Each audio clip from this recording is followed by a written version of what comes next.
Baik, Assalamualaikum warahmatullahi wabarakatuh. Perkenalkan kami dari kelompok 12. Di sini kami akan mempresentasikan tentang corporate governance dengan anggota saya sendiri Indah Wardani dengan NIM 2011-0028 dan juga rekan saya Luluk Juliantika dengan NIM 2011-0033. Untuk slide selanjutnya ada table of contents. Di sini yang pertama adalah deskripsi GJG itu sendiri, kemudian yang kedua ada prinsip dan juga tujuan dari GJG, yang ketiga ada manfaat dan juga faktor dari GJG, dan yang keempat ada organ khusus dalam penerapan GJG. Untuk subbab yang pertama dan kedua akan saya jelaskan, dan untuk yang ketiga dan juga keempat akan dijelaskan oleh rekan saya. Baik, langsung saja. Yang pertama ada deskripsi dari GJG. Apa itu GJG? GJG merupakan suatu sistem input, proses, dan juga output, dan seperangkat peraturan yang mengatur hubungan antara berbagai pihak yang berkepentingan atau stakeholder, terutama dalam arti sempitnya hubungan antara pemegang saham, dewan komisaris, dan juga dewan direksi demi tercapainya tujuan perusahaan. Adapun tata kelola perusahaan sendiri adalah rangkaian proses, kebiasaan, kebijakan, dan juga aturan, serta institusi yang mempengaruhi pengarahan, pengelolaan, serta pengontrolan suatu perusahaan atau korporasi. Tata kelola perusahaan juga mencakup hubungan antara para pemangku kepentingan atau stakeholder yang terlibat serta tujuan pengelolaan perusahaan itu sendiri. Kemudian yang kedua ada prinsip dan juga tujuan dari GJG. Yang pertama kita bahas dari prinsip GJG. Prinsip GJG ada beberapa. Yang pertama ada vision, adanya visi dan juga strategi yang jelas. Kemudian yang kedua ada equality, yaitu memberi dan menyediakan peluang yang sama bagi semua anggota. Kemudian ada yang ketiga participation, yaitu melibatkan pihak-pihak terkait dan relevan melalui sistem yang terbuka dan dengan jaminan adanya hak bersosialisasi dan berasosiasi dan penyampaian pendapat. Kemudian ada yang keempat, ada profesional, yaitu peningkatan kapasitas, kompetensi, dan juga moral, sehingga pelayanan dapat dilakukan dengan mudah, cepat, dan juga akurat. Masih pada prinsip GJG, yang kelima ada supervision, meningkatkan usaha-usaha supervisi terhadap semua aktivitas usaha dan juga organisasi. Kemudian yang keenam ada transparent, yaitu membangun kepercayaan yang saling menguntungkan untuk semua pihak. Yang ketujuh ada efektif dan efisien, yaitu apapun yang direncanakan dan dijalankan oleh suatu organisasi atau badan usaha harus bersifat efektif dan efisien.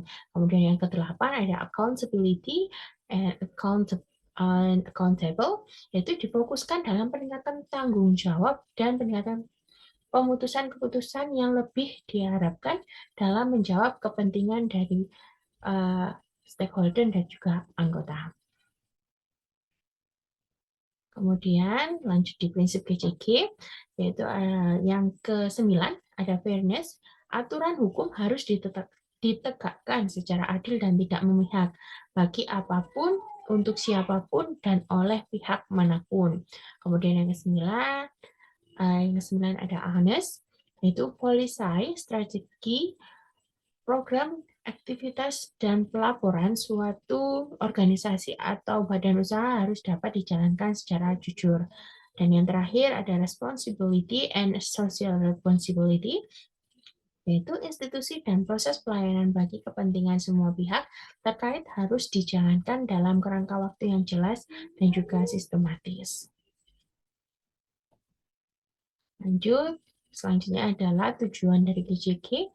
Penerapan sistem GJG diharapkan dapat meningkatkan nilai tambah bagi semua pihak yang berkepentingan atau stakeholder melalui beberapa tujuan berikut.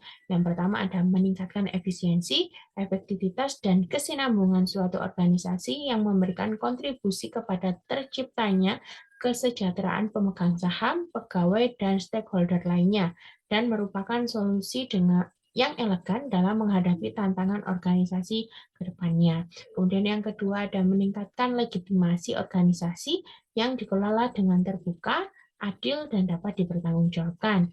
Dan yang terakhir atau yang ketiga, mengakui dan melindungi hak dan kewajiban para shareholder dan juga stakeholder. Untuk bab selanjutnya akan dijelaskan oleh rekan saya, Lulu Juliantika. Yang ketiga, manfaat dan faktor GJG. Penerapan konsep GJG merupakan salah satu upaya untuk memulihkan kepercayaan terhadap investor dan institusi terkait di pasar modal. Menurut Charger DKK, mengatakan bahwa paling tidak ada 5 alasan mengapa penerapan GJG itu bermanfaat. Yang pertama, ini menunjukkan bahwa para investor institusional lebih menaruh kepercayaan terhadap perusahaan-perusahaan di Asia yang telah menerapkan GJG. Yang kedua, berdasarkan berbagai analis, ternyata ada indikasi keterkaitan antara terjadinya krisis finansial dan krisis berkepanjangan di Asia dengan lemahnya tata kelola perusahaan. Yang ketiga, internasionalisasi pasar, termasuk liberalisasi pasar finansial dan pasar modal. Yang keempat, kalau GJG bukan obat mujarab untuk keluar dari krisis sistem. Yang kelima, secara teoris, praktik GJG dapat meningkatkan nilai perusahaan. Yang keenam, mengurangi agency cost, yaitu suatu biaya yang harus ditanggung oleh pemegang saham akibat pendelegasian wewenang kepada pihak manajemen. Yang ketujuh, mengurangi biaya modal atau cost of capital. Yang kedelapan, meningkatkan nilai saham perusahaan di mata publik dalam jangka panjang. Dan yang kesembilan, menciptakan dukungan para stakeholder dalam lingkungan perusahaan terhadap keberadaan perusahaan dan berbagai strategi dan kebijakan yang ditempuh perusahaan. Faktor GJG ada dua. Yang pertama, faktor eksternal. Beberapa faktor yang berasal dari luar perusahaan yang sangat mempengaruhi keberhasilan penerapan GJG. Dan yang kedua, internal. Faktor internal adalah pendorong keberhasilan pelaksanaan praktek GJG yang berasal dari dalam perusahaan. Faktor eksternal terdiri dari yang pertama, terdapatnya sistem hukum yang baik, sehingga mampu menjamin berlakunya supremasi hukum yang konsisten dan efektif. Yang kedua, dukungan pelaksanaan GJG dari faktor publik atau lembaga pemerintahan yang diharapkan dapat pula melaksanakan good governance and clean governance, menuju good governance yang sebenarnya. Terdapatnya contoh pelaksanaan GJG yang tepat, atau best practice, yang dapat menjadi standar pelaksanaan GJG yang efektif dan profesional. Faktor internal, ada beberapa faktor yang terdiri dari terdapatnya budaya perusahaan atau corporate culture yang mendukung penerapan GJG dalam mekanisme serta sistem kinerja manajemen di perusahaan. Yang kedua, berbagai peraturan dan kebijakan yang dikeluarkan perusahaan mengacu pada penerapan nilai-nilai GJG. Yang ketiga, manajemen pengendalian risiko perusahaan juga didasarkan pada kaidah-kaidah standar GJG. Yang keempat, terdapatnya sistem audit atau pemeriksaan yang efektif dalam perusahaan untuk menghindari setiap penyimpangan yang mungkin akan terjadi. Dan yang terakhir, adanya keterbukaan informasi bagi publik untuk mampu memahami setiap gerak dan langkah manajemen dalam perusahaan.